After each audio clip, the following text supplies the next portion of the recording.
record.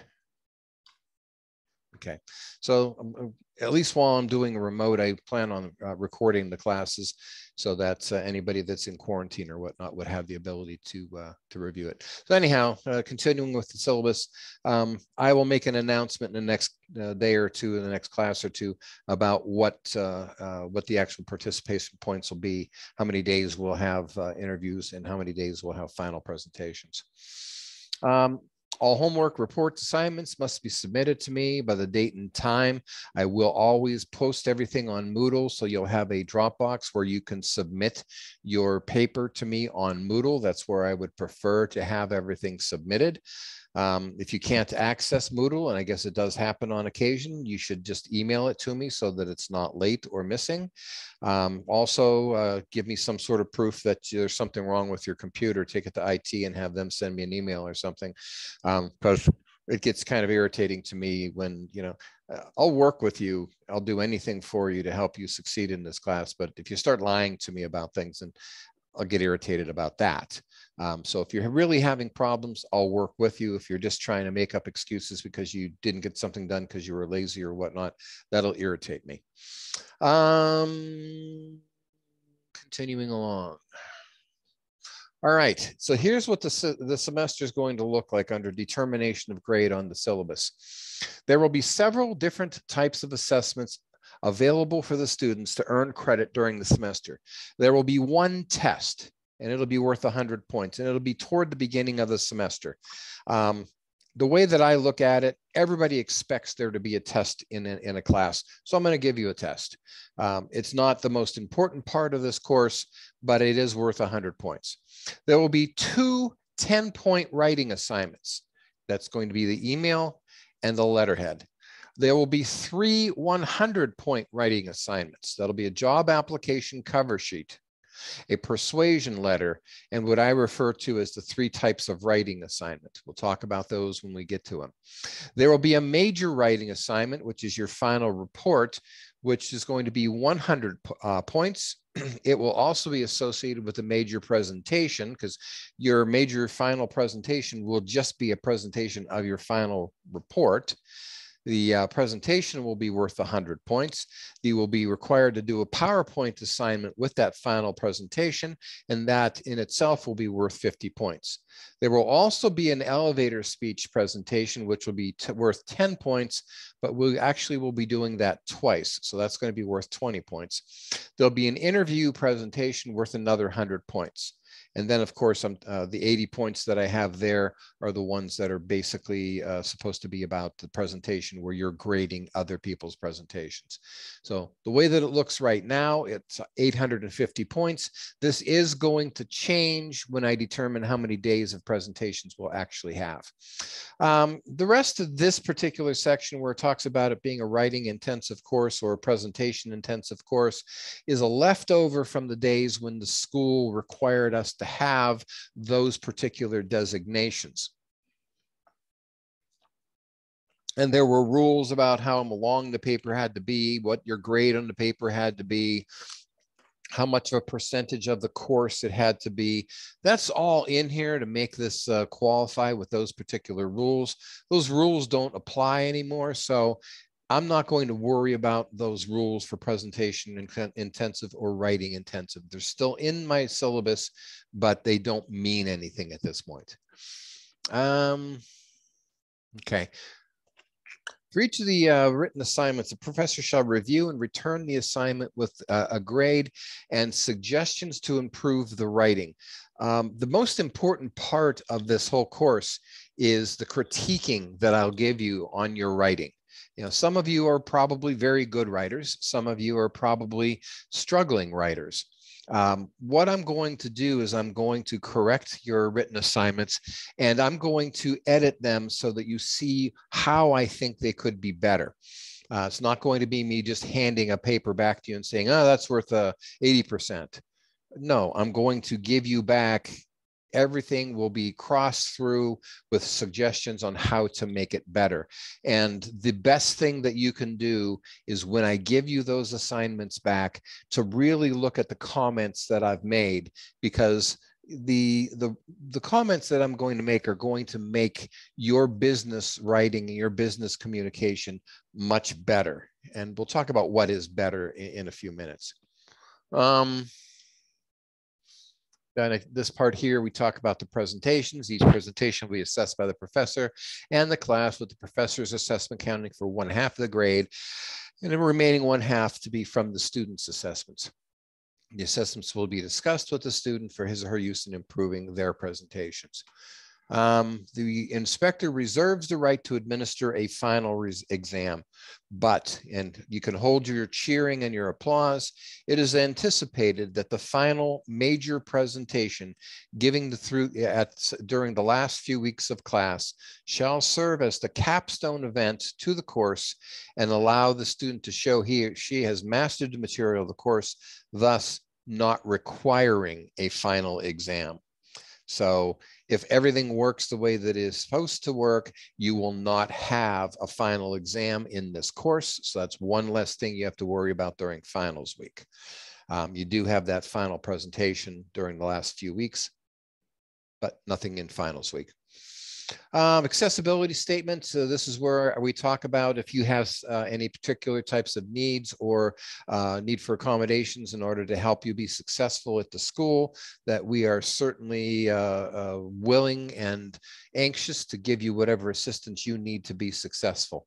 However, the only thing that we suggest or that we require is that you follow the proper procedures. If you have a documented disability or requirement, you need to talk to the people at the college's Accessibility Research Center, the ARC, and the person who is in charge of that is a woman by the name of Erin Bain.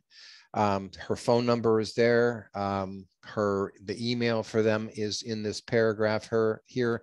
Erin's email is in this paragraph. So if you have any particular accessibility or accommodations needs, please contact Erin Bain and start the process so it can be done officially. And then we professors will receive notification from the Resource Center explaining what we need to do to help you with your success. The rest of this is all about that. Thiel College attendance policy. You can look at the catalog for the full message here, but in essence, what this says is that I am required for every class to take attendance. I'm required to take attendance in Moodle, and Moodle is accessible by the administration for the school.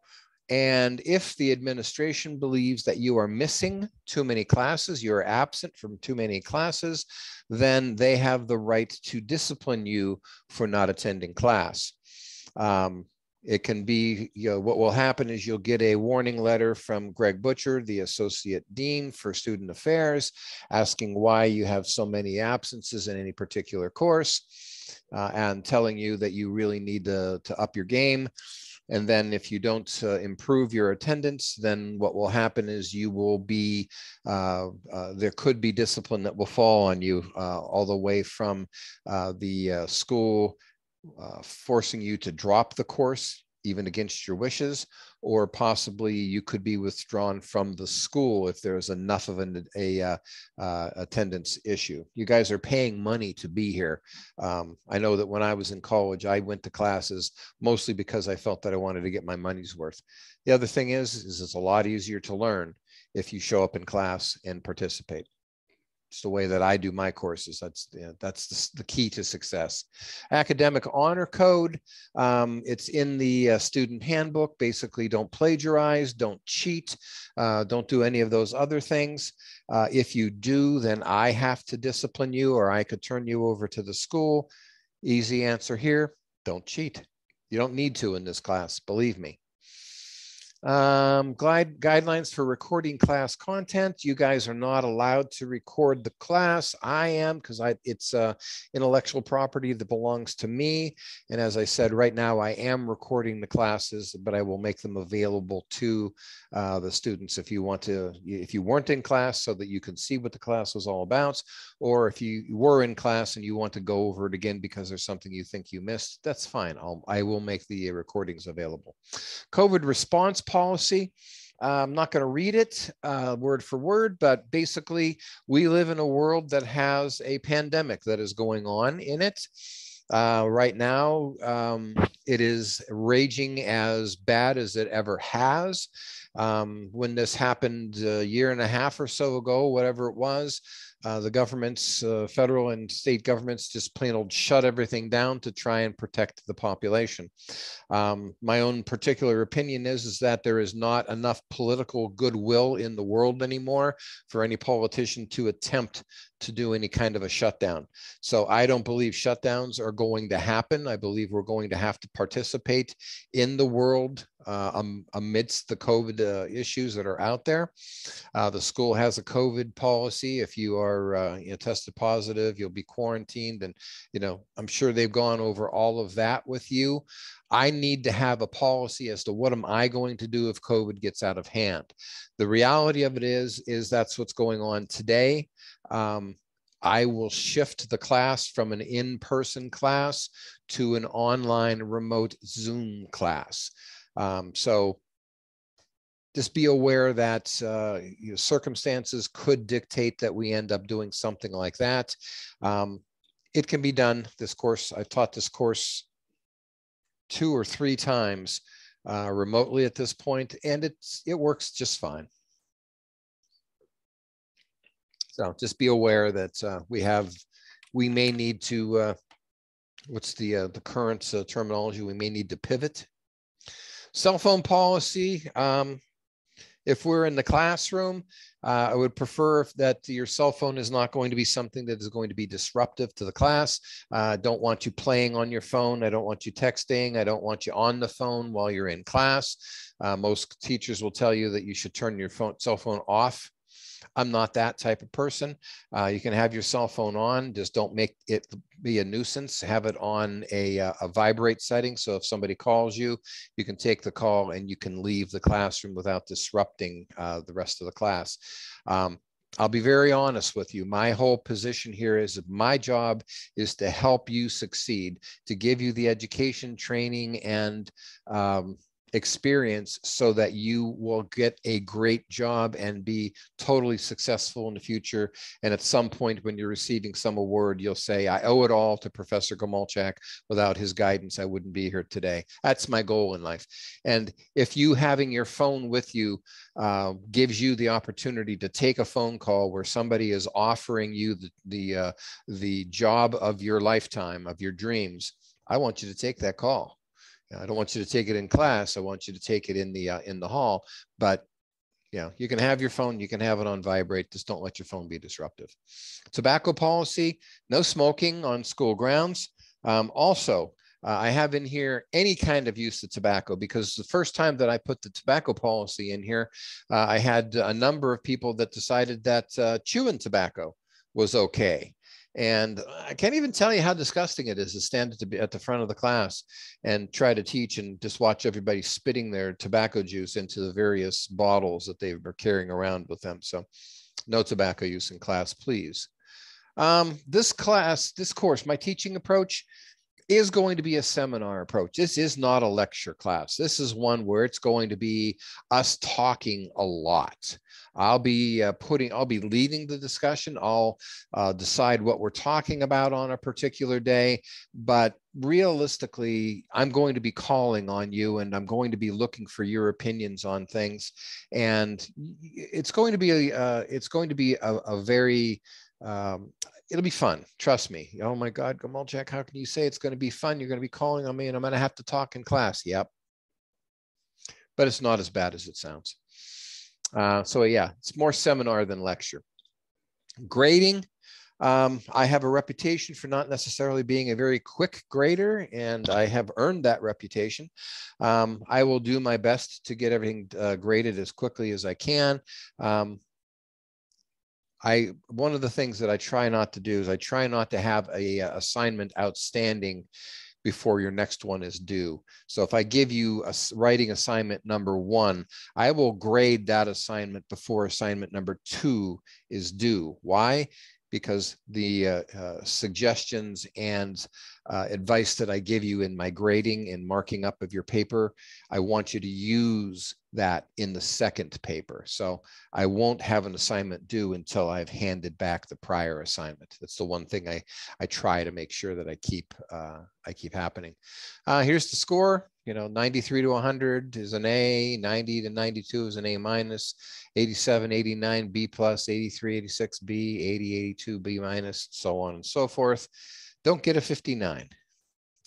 All right, so I've given you a worksheet on the back part of the syllabus here for you to keep track of everything that's going on in here. I will post all of the grades to Moodle. You'll be submitting them in Moodle. I will grade and post the grades in Moodle. Got this cord here. But this is so you can keep track. It becomes kind of messy trying to keep track of your grades when there's this many grades in Moodle. So if you want to use this as a worksheet to keep track of your grades, I put it here for you. If you don't want to use it, that's fine. But there's the 870 points that I'm talking about. As I said, the class participation number will probably change. So this will change. I'll make whatever adjustments are necessary so we come up with the right number of points. But as you can see, this is a list of all of the assignments that you will have during the semester, okay? Now, one other thing that I want to point out is if you look from the top to the bottom here, email, letterhead, exam 1, cover letter, persuasion letter, 3 types of writing, major paper. That's all writing, all written assignments. Elevator speech, interview, major presentation, PowerPoint, that's presentation. And that is the order that I go in this class. So basically the first half of the semester, it almost works out perfectly every semester that right as we go into spring break, we are just finishing up the writing part of this course. When you come back from spring break, we will then be in the presentation side of this course. Okay. One other thing, if you look, the first 2 assignments in writing are only worth 10 points apiece. The first 2 assignments in the presentation side of this course are only worth 10 points apiece. When I start into a whole concept, I give you some very low risk opportunities here. So when we start the writing side of this, there's going to be 2 10-point assignments. If you blow them completely, it's not going to ruin your semester. When we go into the presentation side of this course, you've got 2 10-point assignments, and even if you blow them up completely, it's not going to ruin your semester. Okay, that's just one of the other things that I try to do in this course, is to give you a way of sliding into what it is that we're going to be studying. All right, that's the end of the syllabus. Now I'll go back to the Zoom page so I can see all of your names, and I guess not necessarily see your faces. And I'm not going to require anybody to turn their camera on, at least not today. I do have one other announcement to make, okay? Everybody, the entire school is, I'm going to pull this a little closer because I'm just going to sit back the rest of the class. The entire school is remote today. You guys know that, okay? I was going to be remote today regardless of what the school did. And it's very likely I'm going to be remote for a short while yet. No, I don't have COVID.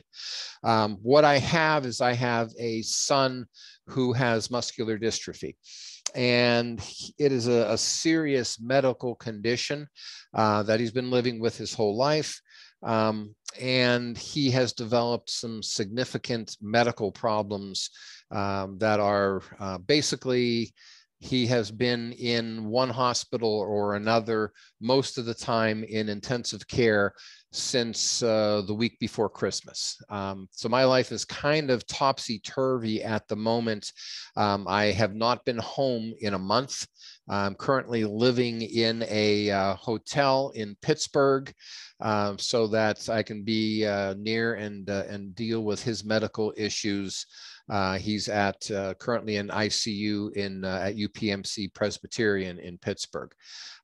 We will stay remote on Zoom until I'm able to, until he's healthy enough that we'll be able to get back home. Snow or COVID or whatnot, we're going to be remote. My guess is at least the first 2 weeks of class. Once everything settles down in my life, we will be back in the classroom, and I will be jumping around the classroom and irritating you like I'm supposed to. Ask anybody that's taken this course. I don't stand up in the front. I'm all over the course and all over the classroom, and I drive everybody crazy. Any questions at this point? Okay. So let's figure out what, as I said, when we went over the syllabus, all I do is basically lead the discussion. This is really, I want this to be a seminar class where you guys have a lot of input into what we're doing here. And so let's just start some discussion here. No, I'm not going to say, let's go down the line. Everybody introduce yourselves and tell me a little. No, I hate that stuff. But let's talk about what your expectations are in this class. You know, when you signed up for this class, you know, if you're a business student, you have to take this class. It's one of the required business core. So you have to go through me to graduate. Originally, this course was limited to juniors and seniors. I thought that I would want to open it up to sophomores. So many of you may be sophomores, because I thought, why not give you the opportunity to take the course a little bit earlier, and maybe we can tighten up your communication skills while you're in school, and it'll make you, it might help you with some of your grades and some of your courses. So that was the one thing that I did to this course when I took it over 7 years ago. I teach it every semester, so it gets taught twice a year. So basically, I've taught this course, I think there were 2 semesters that didn't get taught, so maybe 12 times already. What do you think you're going to get out of this class? Emily, what do you want to get out of this class? What do you think it should be about? Basically learning more how to communicate with people too, like with the presentations and stuff, because I'm going into logistics, and my family owns a logistics company, and I got to answer phones and stuff. Mm-hmm. And so I think that's going to help prepare me for that, because like I'm not good at communicating. Like I'm always nervous. You'll be a pro when this is over with. Trust me. Let's see, River. What do you want to get out of this class? What do you think it should be about? I recently actually got a job on the business end of things at a steel mill, so I'm looking forward to learning more how to communicate with my colleagues, things like that. What kind of job is it? Do you have, River? More like tracking data, preparing presentations, stuff like that. Wonderful, wonderful. That's great. That's great. Ray, what do you think we should be learning here? Necessarily, I'm looking to learn more so on how to communicate within the business aspect. So much more like how to break things down to a customer or to another business. Okay. Let's see. Maddie Murray, what do you want to get out of this course? Just how to communicate better with like business owners, because I want to own my own business one day. So I just want to see it from that aspect other than just a student. Okay, absolutely, absolutely. And let me just tell you a couple of things. That there will be a few themes that are going to run through this course that if I don't say it every day, I'd be surprised. The mantra in this class is what I refer to as the 3 C's. What I want you to do is I want you to be clear, I want you to be concise, and I want you to be complete. If you can make all three of those things happen in your communication, then we win, okay? Clear. You have to use words either orally or in writing that are going to express what you're trying to say. You'd be surprised how difficult that can actually be. And I'll give you a couple examples in a minute. Concise. This course is going to be a little bit different than any other writing course that you've ever had. Now, be honest, when you were in high school or possibly even the early writing course that you had here at Thiel, the way that the teacher does the assignments is, okay, well, I want you to write a paper on such and such topic, and I want it to be no less than 2,000 pages, or excuse me, 2,000 pages, 2,000 words, or 5 pages, or something to that effect, right? So the teacher tended to make the assignment based on a minimum requirement. I want a minimum of 5 pages. I want a minimum of 2,000 words, or whatever, okay? I don't do that. I don't ever want to set a minimum.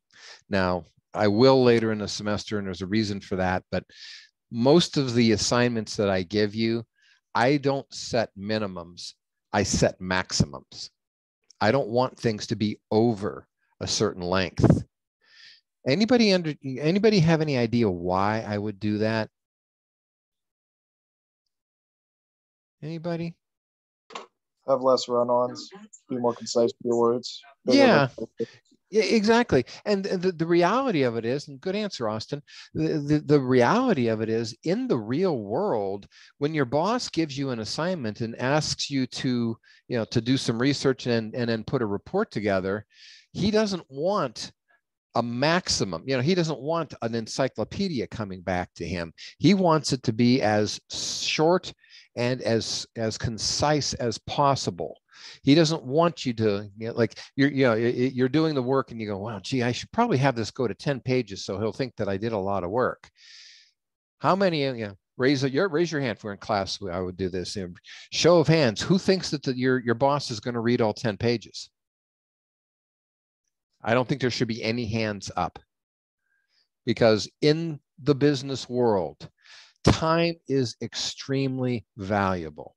And one of the things that we're really going to push for in this class is that you have the least amount of material that you put forward. Now, the third C is complete. Okay, so I'm not telling you that you should be sacrificing a complete message for a short or concise message.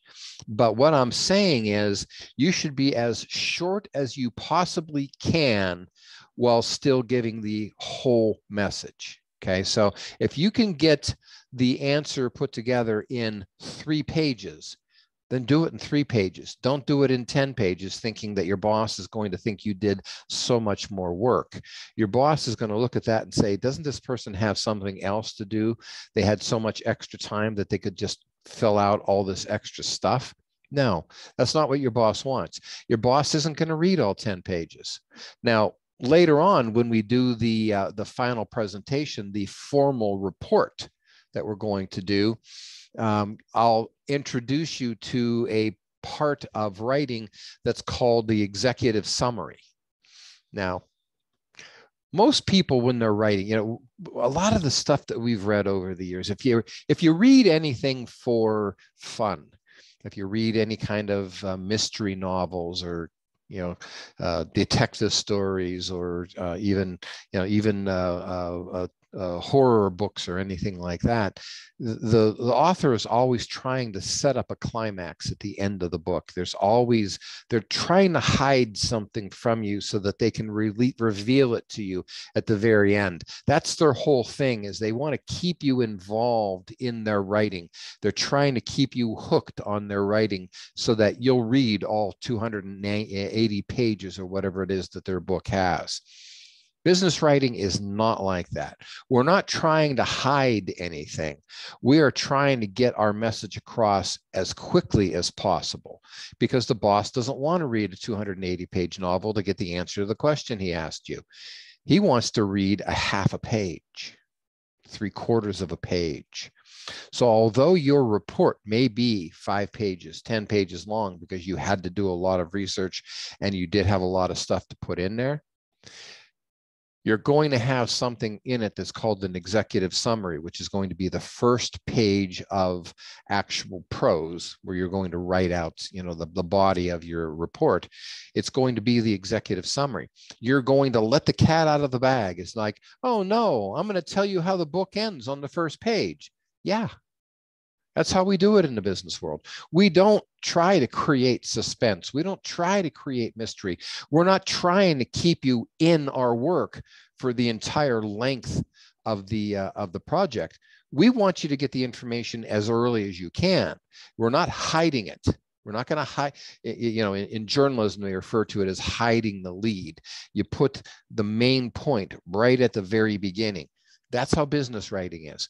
We want the writing to be as complete as possible, but we want the answer right now. So it may be a 10-page report, but your boss is only going to read the first 1/2 to 3/4 of a page, because in there, you're going to tell them what the answer is. You're going to say, I got 10 pages of research here. I've got charts, I've got graphs, I've got links to other websites, I've got research, I've got calculations, I've got all of this to prove that I did the work. But here's the answer in the first 3/4 of a page. Your boss wants you to do the whole 10-page report, but he wants you to tell him in the first 1/2 a page to 3/4 of a page what the answer is. Because if he's in a hurry, and those of you who have been in the business world, you know that we're always in a hurry. He needs the answer, and he's going to probably rely on that executive summary when he goes to talk to his boss. Okay.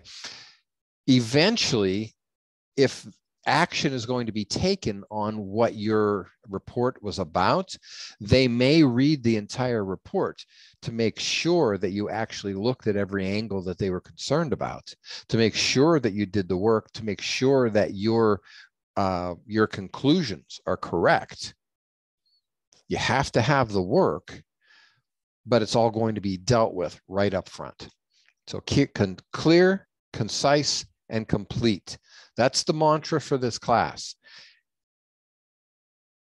So I'm going to give you your first assignment right now.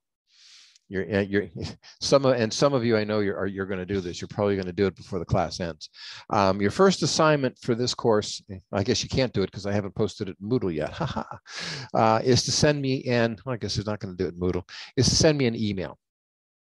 Okay. I just want an email where you introduce yourself to me. Let me know who you are. And this is your first attempt at being clear, concise, and complete. First off, think about the complete side of it. How much information do I have to have? Clear, you have to make sure that you use words that are going to express what you want to say. And then concise, let's make it as short as possible. I don't need a 10-page email from you. Probably a paragraph or two should really suffice. But this is going to be your first effort at that. So you've got my email address. So what I would like you to do, and this will be due before next class. So we'll make a deadline of 1 o'clock on Tuesday for this. So it'll be an email presentation, an email to me introducing yourself to me.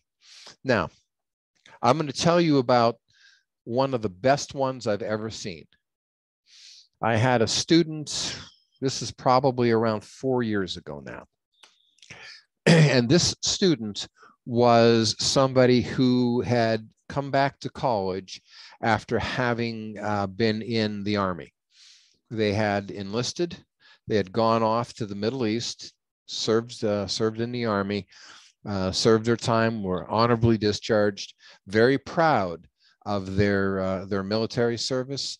Were using their veterans benefits to help them pay for school at Thiel College, and they were in this exact class, and this was the exact first assignment. Introduce yourself to me. Tell me who you are. And be as concise as you can be. Be complete and concise. This particular person said, "Hi, my name is John Smith, and I am an Army veteran." That was it. That was his entire email. A lot of guts, right? A lot of guts to be that concise. I gave him an A because he understood the concise part of the course. Okay. What else you guys want to talk about today? What else? What type of communications do you think? Yeah, we've gone through the syllabus. You know what I'm going to be concentrating on, but what kind of communication do you think happens in the business world? Okay, so I can't remember which of you said that you want to open up, you want to have your own business, and so you want to be able to communicate with other people. River, I think you said you had got the job at the steel mill and you wanted to be able to communicate in the business environment. What kind of communication do you think is out there? Tyler, what do you think? What kinds of communication are we going to see in the business world? You're going to see formal and informal communication. I think there's a difference between you on a casual phone call with your boss and a difference between the kind of communication you'll use when you're in front of a board of directors. Okay. That's very insightful, Tyler. That's exactly right. Another one of the things that we will talk about quite extensively during this semester is the fact that we really have to pay attention to who our audience is. And so the method or the tone, let's say that, the tone that you're going to take with your communication is going to depend very much on who your audience is.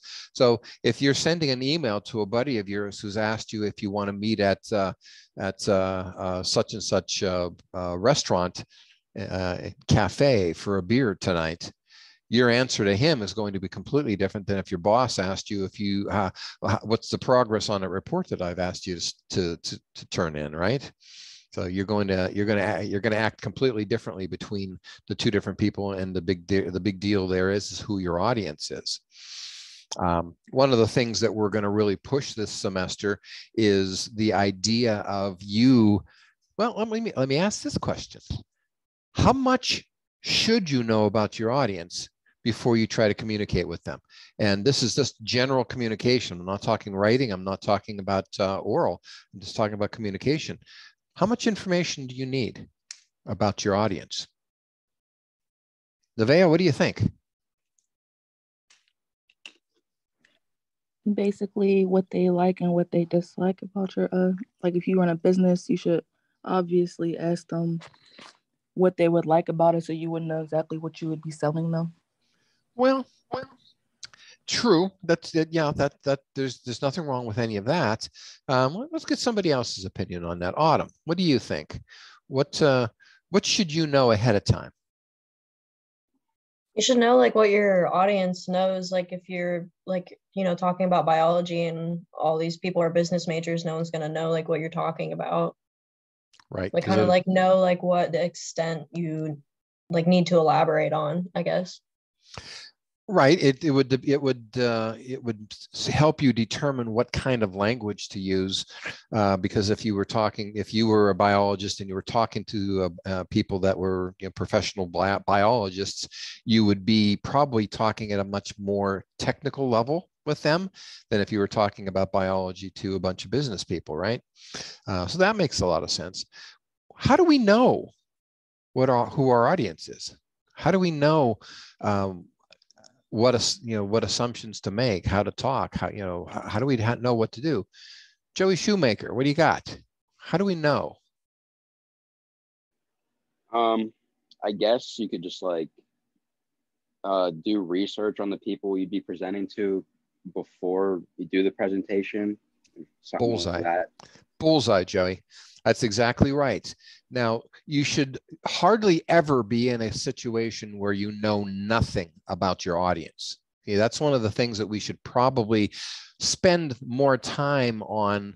We don't spend a ton of time on it in this course, other than me making sure that I bring it up and say that it's important and we talk about it. But you really should do a certain amount of research before you try to communicate with somebody.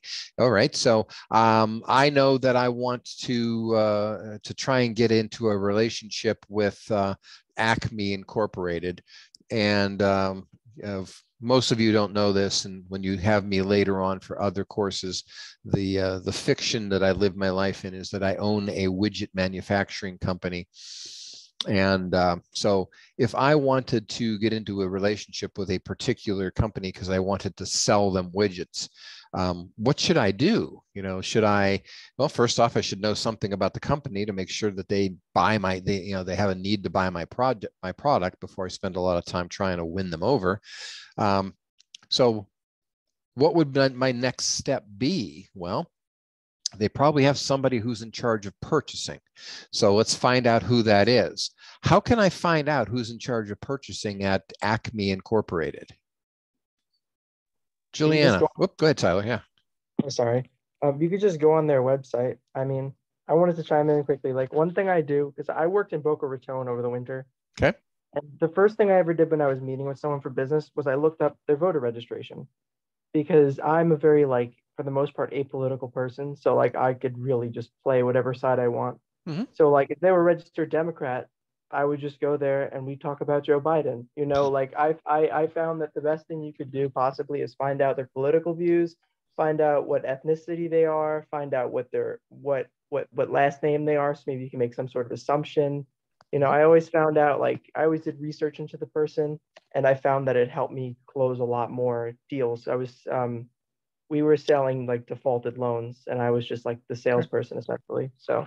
Okay, no, you're exactly right on it, Tyler. You want to find all that type of stuff out, whatever you can find out.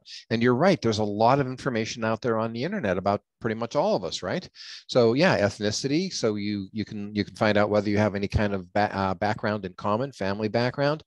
Age is something you didn't talk about, but how old somebody is, that's going to determine how they listen or how they will communicate with you, even what form of communication to use. You know, somebody that's much older is not necessarily going to want to be, you know, is not going to be really up on the more modern ways of communicating digitally.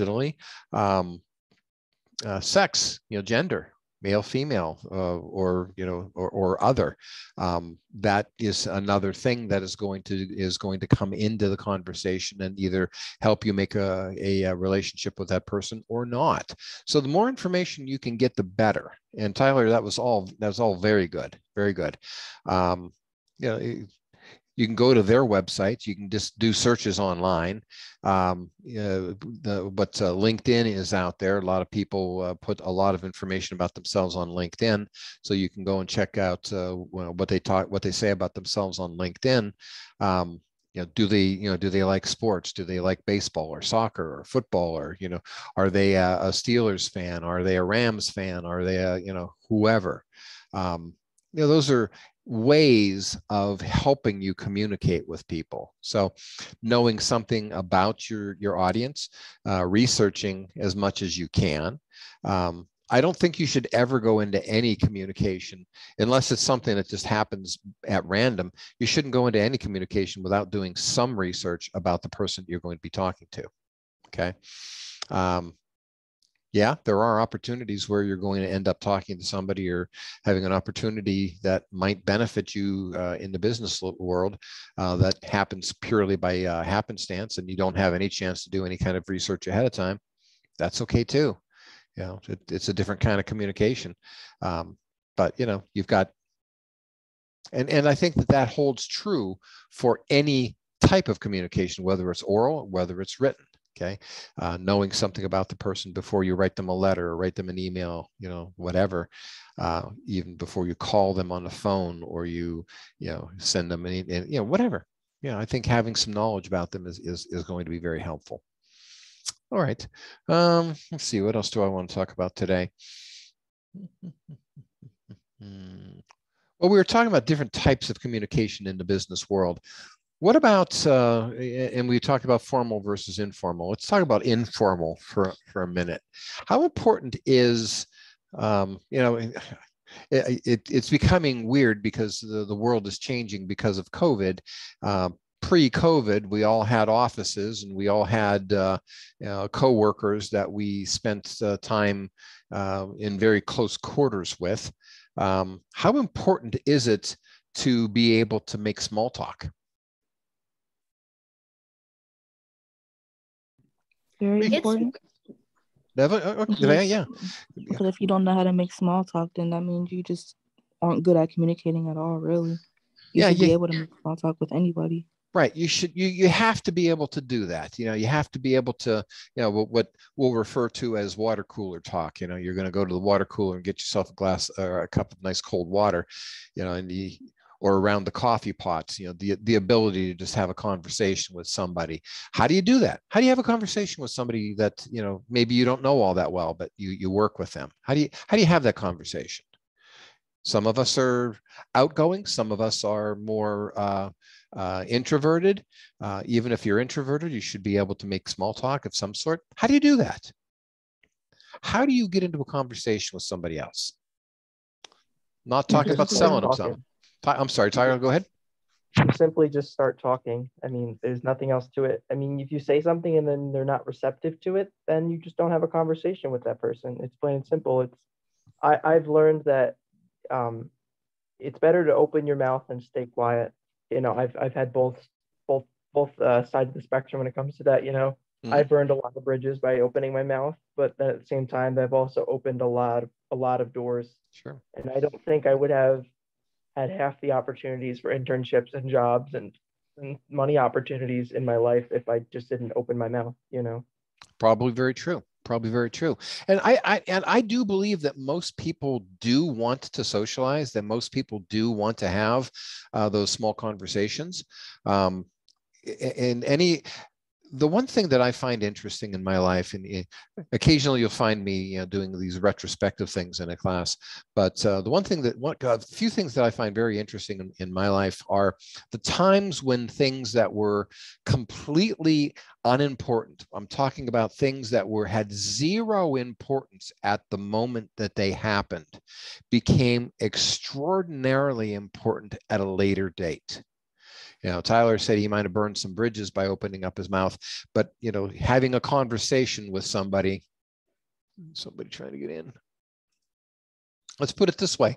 And Tyler, I'm going to go back to you. How many opportunities do you think you got purely from having a small talk opportunity with somebody? That you started talking about baseball or the weather or something like that, and it led to something significantly better. So over the winter, I was helping one of my grandmother's friends. We were selling defaulted loans, but I only did that on my days off. I got an internship as assistant professional at the Polo Club Boca Raton for golf, and I opened a lot of doors. So I want to be an actuary, and the reality is, I'm sure there's not many internships for that. So simply just by opening my mouth, and I was talking to a coworker, there was a lady who overheard me. She's now setting me up with an internship. I've been set up with a lot of jobs. I mean, every job I've had was because I opened my mouth and talked to the right person, with the exception of one, and that was down in where I got my internship at the Polo Club. But I've had probably 20 opportunities just because of talking. I mean, I'll never have to worry about a job out of college. I've had so many doors opened up for me already. Mm-hmm.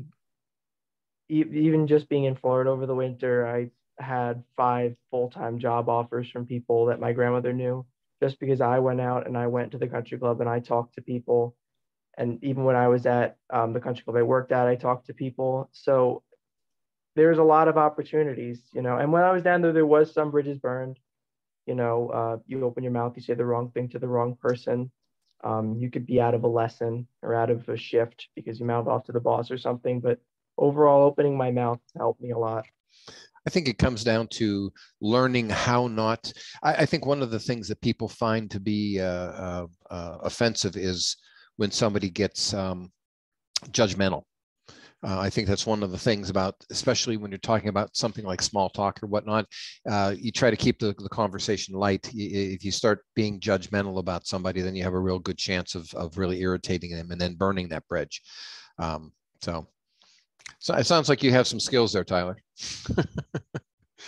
All right, so basically we're at 10 after 2 right now. There's about 10 minutes more left in this class, but unless you guys have something that's burning, you have a burning desire to talk about, I'm okay with where we are right now.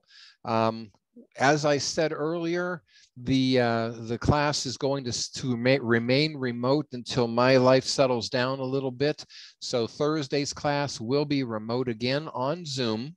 And the invitation that you received to get into Zoom today will be effective as we move forward, because I set this up as a recurring meeting.